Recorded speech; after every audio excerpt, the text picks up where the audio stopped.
ভাই হয়ে ভাইকে চিনলাম না, ভাই হয়ে ভাইকে চিনলাম না।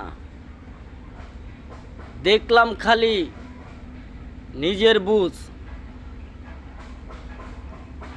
চিন্তা করলাম খালি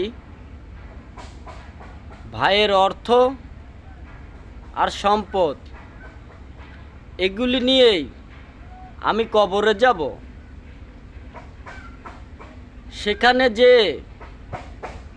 বাকি লাশের কাছে সেগুলি বিক্রি করব আর অনেক মুদ্রা পাব।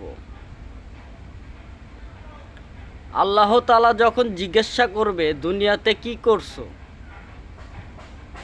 তখন আমি উত্তর দেব, দেখেছি আমি আমার নিজের স্বার্থ, তা দিয়ে আমি কামিয়েছি অনেক অর্থ। এই নেন মুদ্রা, দেন আমাকে দেখিয়ে বেহেশতের রাস্তা।